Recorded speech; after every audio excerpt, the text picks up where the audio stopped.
Welcome to my YouTube channel. நம்ம இந்த வீடியோவில் என்ன பார்க்குறதுக்கு முன்னாடி நம்ம சேனலை சப்ஸ்கிரைப் பண்ணிவிட்டு அந்த பெல் ஐக்கானை கிளிக் பண்ணிக்கோங்க. அப்படின்னா தான் நான் போடுற வீடியோ வந்துகிட்டே இருக்கும், நீங்கள் பார்த்து என்ஜாய் பண்ணிகிட்டே இருக்கலாம். இப்போ நம்ம என்ன பகை தீர்க்கும் நம்ம பாகிஸ்தானோட தான் இன்றைக்கி match. India vs Pakistan match Dubai international cricket ஸ்டேடியத்தில் இன்றைக்கி ஸ்டார்ட் ஆச்சு.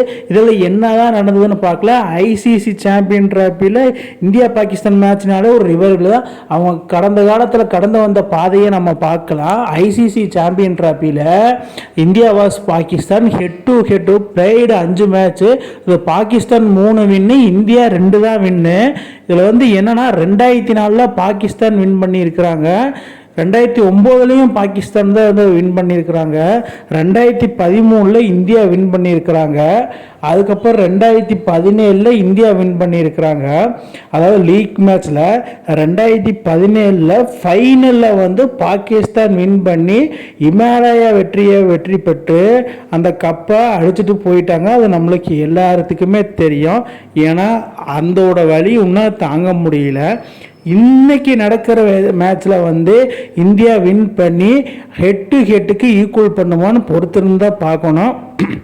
டாஸை வின் பண்ண ரிஜுவானு பாகிஸ்தான் கேப்டனாக நான் வந்து ஒரு நல்ல டிசிஷன் எடுக்கணும் அப்படின்னு சொல்லி பேட்டை தேர்வு செஞ்சுட்டாரு. ஏன்னா துபாயில் வந்து பேட்டிங் தான் நல்லாயிருக்கும். Rohit Sharma toss is does not matter அப்படின்னு சொல்லிட்டு பால் வீச போயிட்டாரு. அதுக்கப்புறம் என்ன ஃபஸ்ட் இன்னிங்ஸை ஸ்டார்ட் பண்ணால் பாபர் அசாமு அண்டு இமாம் முல்காக்கு நல்லா தான் ஆடிக்கிட்டு இருந்தாங்க. சடனாக வந்து பாபர் அசாம் 23 ரன்லாம் அவுட் ஆகிட்டாப்பெல்லாம் நமக்கு ஹார்திக் பாண்டியா பாலில். பாபர் அசாம் இன்னமும் நல்ல பிளேயர் தான், பட் அவரோட பிளிஷிங் தெரியலப்பா, பினிஷிங் சரியில்லை அப்படின்னு சொல்கிற மாதிரி தான் ஹார்திக் பாண்டியாவோட ஈகோவை டச் பண்ணி தேவையில்லாத ஷாட் ஆடி விக்கெட் கீப்பர் கேஎல் ராகுல்கிட்ட வந்து கேட்சை கொடுத்து அவுட் ஆகி வெளியே திரும்பிட்டாரு. பாபர் சொல்லலான்னு பார்த்தா பாம்பரசன் தான் சொல்லணும், அப்படின்னு தான் ஒரு பிளேயர். அதுக்கப்புறம் இம்மான் உல்காக்கு மச்சான் நீ போயிட்டியா மச்சான், இரு மச்சான் நானும் வந்துடுறேன், பின்னாடியே வரேன் பாரு, என்னன்னா நம்மளை விக்கெட்டே எடுக்க மாட்டேங்கிறானுங்க அப்படின்னு சொல்லி நம்மளே ஒரு ரன் அடிச்சு ஓடலாம், எவனா எடுத்து துறா வைக்கிறானான்னு பார்ப்போம். ஒரு வாய்ப்பு கொடுத்தாப்புல நம்ம அக்சர் பட்டேல்னா சடனாக எடுத்து துறா நச்சுன்னு தேங்காய் மூடி உடச்ச மாதிரி நச்சுன்னு ஸ்டெம்பு மேலே பார்த்து ஒரு குறி வச்சு டப்புன்னு அடிச்சிட்டாப்புல. அடிச்சனால இம்மான் உல்காக்கு அவுட்டு. ஆனால் இதில் வந்து குறிப்பாக அடிக்கல, ஜடேஜா அக்சர் பட்டேலும் வேறு லெவலில் மாங்காய் அடிச்சிட்டாப்புல. அதுக்கப்புறம் வந்து நம்ம டீமை நம்ம தான் காப்பாற்றணும் அப்படின்னு சொல்லி சவுத் சைக்கிளும் சாகில் அவருமே 50 ரன் அடித்தாப்புல. பின்னாடி வந்த ரிஜ்வான் அவர் வந்து கேப்டன்சினாக்கு என்னென்னா அப்படியே நான் காண்பிக்கிறேன் அப்படின்னு சொல்லி போட்டு நிதானமாக ஆட்டத்தை வெளிப்படுத்தி 46 ரன் அடிச்சுட்டு இருந்தாப்புல. இந்த இன்பிட்வீன் கேப்லேயே என்னமோ தெரில ஹார்திக் பாண்டியா 200 இன்டர்நேஷ்னல் விக்கெட்டை எடுத்து தான் அனௌன்ஸ் பண்ணுறாங்க நம்ம இன்டர்நேஷ்னல் டீம் ஐசிசி தரப்பில். ஹார்திக் பாண்டியாவுக்கு ஒரே ஒரு சந்தோஷம், வேறு மாதிரி ஒரு என்ஜாய்மெண்ட்டு தான் போகல. துபாய் ஸ்டேடியத்தில் வெளிநாட்டில் வந்து இந்த மாதிரி அனௌன்ஸ் பண்ணும்போது வேறு மாதிரி ஒரு ஃபீலு. அதுக்கப்புறத்துக்கு அம்மனே இருக்காமல் தேவையில்லாத ஷாட்டை ஆடி அக்சர் பட்டேல் பாலில் போல்ட் அவுட் ஆனால் நம்ம முகமது ரிஜ்வான் 46 ரன்னில் அவுட்டு. 77 பாலுக்கு 46 ரன் எடுத்து வெறும் 3 4 தான் அடித்து ஒரு கேப்டன்சிக்கு ஒரு 50 கூட அடிக்காமல் அவுட் ஆகி வெளியே போயிட்டார். பின்னாடி வந்து சாயின் அப்படி அதுக்கு மேலே அந்த பக்கம் வந்து குசேல் சார் மட்டும் பொறுமையாக ஆடிட்டு இருந்தாப்புல, மற்றவங்க யாருமே வந்து ஆடலை, அவர் மட்டும் தான் பொறுமையாக ஆட. ஆகா சல்மான்லே அதுக்கு மேலே அடிச்சுட்டு இருந்தார், அவரும் அவுட்டு. அதுக்கப்புறம் நாசிம் ஷா ஆகா அலி 2 பேரும் வந்து குல்தீப் ஓவரில் அவுட் ஆக என்னதான் நடக்குது பாகிஸ்தான் டீமில் அப்படின்னு சொல்லி ரிஜுவான் வந்து மேலேருந்து பார்த்துக்கிட்டு இருக்காப்புல. அதுக்கப்புறம் ஹரிஷப் வந்து பட்டார்னு ஒரு 6 போட்டு குஸ்தீல் சாகா மட்டும்தான் அடிச்சிட்ருக்காப்புல. சரி விடு பார்த்துக்கலாம் என்னதான் நடக்குது அப்படின்னு சொல்லிட்டு ஒரு 250 அடிங்களாடி அப்படின்னு சொல்லி தான் முகமது ரிஜ்வானோட மைண்ட் வாய்ஸு.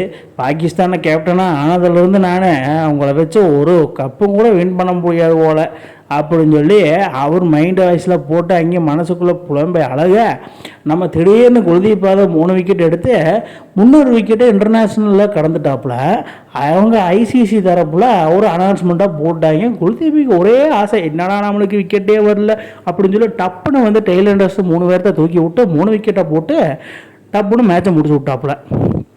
மேட்சை முடிச்ச விட்டு திரும்பி பார்த்தா பாகிஸ்தான் அந்த ஸ்கோர் கார்டை பாருங்கள், ஒன்றுமே இல்லை. இதில் நான் என்னத்தை சொல்ல, இமாம் ஒரு 10, பாபர் ஒரு 23, சவுதி மட்டும்தான் ஒரு சவுத் சைக்கிள் மட்டும்தான் ஒரு 62, ரிஜ்வான் ஒரு 46, சல்மான் வந்து ஒரு 19, டைகர் ஒரு 4 ரன்னு, குஸ்தியில் ஒரு 38 ரன்னு, சாயின் ஒரு முட்டை, நாசிம் வந்து ஒரு 14 ரன்னு, ஹரிசப் ஒரு 8, அவ்வளோதான் 243 ஆல் அவுட்டு. இதில் வந்து ஷமி வந்து ஒரு பர்ஃபார்ம் கிடையாது. ஹர்ஷித் ராணா கடைசியாக வந்து ஒப்புக்கு பண்ணி ஒரு விக்கெட்டை போட்டாப்புல. Hardik Pandya outstanding perform போட்டு 2 விக்கெட்டை போட்டாப்புல. அதுக்கப்புறம் அக்ஷர் பட்டேல் 10 ஓவர் வீசி 49 ரன்னை கொடுத்து 1 விக்கெட்டு. குல்தீப் அதில் வந்து வேறு லெவல் அவுட் ஸ்டாண்டிங் பர்ஃபார்மன்ஸ் சொல்லலாம். 9 ஓவர் 40 ரன்னை கொடுத்து 3 விக்கெட்டை போட்டாப்புல. அதோட சடிஜா வந்து ஒரு இது யாருமே வந்து 6 எக்கனாமி ரேட்டுக்கு மேலே யாரும் கொடுக்காதனால பாகிஸ்தான் 241க்கே ஆல் அவுட்டு. இப்போ என்னன்னா Kuldeep Yadav 3 wicket, Hardik Pandya 2 wicket, south Sahil மட்டும் 60 run. India need 242 runs to win. 242 ஒரு ஸ்கோரா அப்படின்னு சொல்லி கிளம்புறங்க. இந்திய அணி செகண்ட் ஸ்டார்ட் பண்ணிட்டாங்கப்பா. ஆரம்பத்திலே வந்து அதடியே ஆடி 20 ரன்லேயே நம்ம ரோஹித் அவுட்டு. என்னடா இது, ரோஹித்தே அவுட்டு, என்ன தான் பண்ண போகிறோம் அப்படின்னு சுப்மன் கில் போன மேட்ச் மாதிரியே இந்த மேட்ச் நம்ம கம்பேர் கொடுக்கல அப்படின்னு சொல்லி விராட் கோலி கூட சேர்ந்து ஒரு பார்ட்னர்ஷிப்பை போட்டாப்புல. 2 பேருமே அருமையாக ஆடிட்டு இருந்தாங்க. நான் சாயின்ஸா அப்ரோடி ரோஹித் சர்மா தூக்கணது பத்தாமல் மற்றவங்க யாராவது எடுத்து போட்டே ஆகண்டா அப்படின்னு சொல்லி பார்த்தா இவங்க 2 பேரும் சாயின்ஸா அப்ரோடியே போட்டாங்க. அப்புறம் திடீர்னு ஸ்பின்னரை கொண்டு வந்தே ஆகணும் அப்படின்னு சொல்லி ரிஜ்வானை அக்பர் அகமதை கொண்டு வந்து திடீர்னு சுப்மன் கில்லை விக்கெட்டை தூக்கி விட்டாப்புல. அவருக்கே தெரில பால் எப்படி போகுதுன்னு தெரில, திடீர்னு போல்ட் அவுட்டு. சுப்மன் கில்லு 46 ரன் இருக்கும்போது ஒரு 51 போடலாம் அப்படின்னு சொல்லி பார்த்தா 7 4 அடித்து 46 ரன்னில் அவுட் ஆகிட்டு வெளியே சோகமாக கிளம்பிட்டாருப்பா.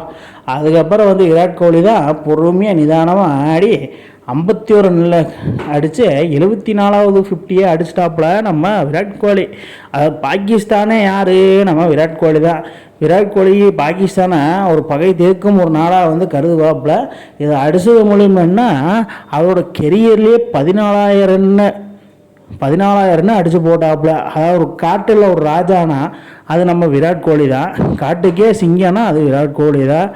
அதாவது கற்பூரத்தை எடுத்துக்குங்க, கண்ணில் ஒத்திக்குங்க, அந்த மாதிரி ஒரு கவர் டிரைவ் நிறைய அடிச்சிருக்காரு இந்த மேட்ச்சில். அதுக்கப்புறம் சிராஜ் ஐயர் இறங்கி போட்டு பொலந்து ஸ்பின்னுக்கு உந்த வீரர்னால் நம்ம சிராஜ் ஐயர் தான். போட்டு புலந்துட்டு இருந்தாப்புல விராட் கோலியோட சேர்ந்து. சரி, சடனாக என்ன 50 அடித்து போட்டு 56 ரன் அடிச்சிருந்தப்ப நான் குஸ்தில் ஓவரில் தேவையில்லாத ஒரு ஷாட் ஆடி அவுட்டு. 56 அது உன்னை ஜெயிக்க இன்னும் 20-30 ரன் தான்டா அடிக்கணும், அதுக்குள்ளே ஏன்டா அப்படி சொல்லி சரி நான் தான் அடித்து முடிக்கணும் அப்படின்னு சொல்லி விராட் கோலி பொறுமையாக ஆடி அவரோட 51வது சதத்தை ஓடிஏ ஃபார்மேட்டில் அடித்து டோட்டலாக ஐசிசியில் 82 செஞ்சுரி அடித்து வேறு லெவலில் தன்னை தானே புதுப்பித்த விராட் கோலி. காட்டுக்கே ஒரு ராஜானா அது விராட் கோலி மட்டும்தான். கிரிக்கெட்டை ஆண்டவர்னால் அது காட் ஆஃப் கிரிக்கெட் சச்சின், 2வது ஆண்டவர்னால் நம்ம விராட் கோலி மட்டும்தான், வேறு யாருமே கிடையாது. இது மூலிமா என்னன்னா விராட் கோலி 100 அடித்ததுனால அவருக்கு ஒரு கான்ஃபிடென்ட்டு கிடச்சிருக்கும். ஸோ இந்த மாதிரி ஃபார்மில் இருந்தால் கண்டிப்பாக இந்தியா வந்து துபாயில் கப்பல் லிஃப்ட் பண்ணுவாங்க அப்படின்னு சொல்லி நான் நம்புகிறேன். மக்களே நீங்கள் என்ன நம்புகிறீங்க அப்படின்னு சொல்லிட்டு நீங்கள் கீழே கமெண்ட் பாக்ஸில் கமெண்ட் பண்ணுங்கள். அதுக்கப்புறம் என்ன, விராட் கோலி இன்னும் 1 வாரம் கேப் இருக்குது. அடுத்த நியூசிலாந்து மேட்ச்சில் என்ன தான் நடக்க போகுது அப்படின்னு சொல்லி மேட்சோட ரிவ்யூ வந்து கடைசியாக பாகிஸ்தான் 241 அடித்தாங்க ஆல் அவுட்டு. இந்தியா 42 ஓவரில் 244 ரன் அடித்து 4 விக்கெட் விட்டு இந்தியா வின் பை 6 விக்கெட் அப்படின்னு சொல்லி ஒரு அபாயகரமான வெற்றி இருந்து ஒரு அபார வெற்றியை வந்து வெற்றி பெற்றாங்க. சொந்த மண்ணிலே படு தோல்வி அடைந்து தோல்வியை தழுவி வெளியேறின பாகிஸ்தானுக்கு ஒரு வந்து கடும் இதாக இருக்கும், கவலைக்கிடமாக இருக்குது. பாகிஸ்தான் ரசிகர்லாம் ரொம்ப ஃபீல் பண்ணுறாங்க. அவங்க எப்படி ஃபீல் பண்ணுறாங்க அப்படின்னு சொல்லி பார்க்குறதுக்கு முன்னாடி நம்ம நியூசிலாந்தோட வின் பண்ணி செமி போயிட்டு ஃபைனல் போயிட்டு கப் அடிப்போமா அப்படின்னு சொல்லி மக்களே நீங்கள் தான் சொல்லணும். இந்த வீடியோ உங்களுக்கு பிடிச்சிருந்தா கீழே கமெண்ட் பாக்ஸில் கமெண்ட் பண்ணுங்கள். இந்த மாதிரி இன்ட்ரெஸ்டிங் கிரிக்கெட் வீடியோவை தெரிஞ்சுக்க நம்ம சேனலை சப்ஸ்கிரைப் பண்ணுங்கள், லைக் அண்ட் கமெண்ட் பண்ணுங்கள். மேலும் மேலும் உங்களுக்கு வீடியோ வந்துகிட்டே இருக்கும்.